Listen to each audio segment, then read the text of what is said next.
আসসালামু আলাইকুম, আমি জুবায়ের আহমেদ। আমি আজকে মোটর সুপার অ্যাডভাইজারটা টেস্ট রাইড দিতে আসলাম।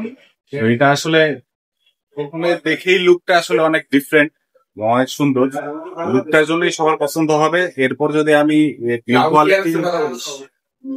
কোয়ালিটির কথা বলি, তাহলে একটা একটা করে বলতে হয় আসলে যে বডি পার্ট গুলা, যেমন আমরা অন্যান্য স্কুটার যেটা দেখতে বাড়ি দিলে মনে হয় যে ঝনঝন করতেছে বডি পার্ট গুলা, এটা বডি পার্ট অ্যাসেম্বল। এটা যে আসলে বাইরে থেকে ফুল সিবিইউ ইউনিটটা আসছে, এটা একদম এটা দেখলেই বোঝা যাচ্ছে এত সুন্দর করে বডি পার্ট গুলা অ্যাসেম্বল করে। তারপরে যদি গ্রাউন্ড ক্লিয়ারেন্স এর কথা বলি, আমরা দুইজন, আমার পিছনে অলমোস্ট 80-90 কেজি এক ভাই বসছিল। আমি কোনো ফিলই পাচ্ছি না যে আসলে আমি ডাবলিং করে চালাচ্ছি।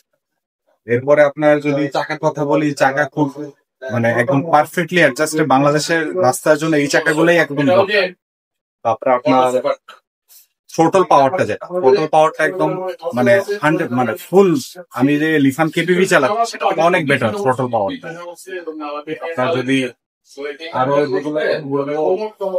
পিছনে যখন একজন পিলিয়ন বসতেছে, পিলিয়নে হচ্ছে কি আমাদের গোলাতে একটু সিট নিচে হওয়ার কারণে কোমরে ব্যথা হয়। আমি যখন পিছনে বসলাম তখন দেখলাম যে পিছনের সিটটা অনেক উঁচা, যার ফলে পিছনে যে বসবে তার জন্য অনেক কমফোর্ট হবে।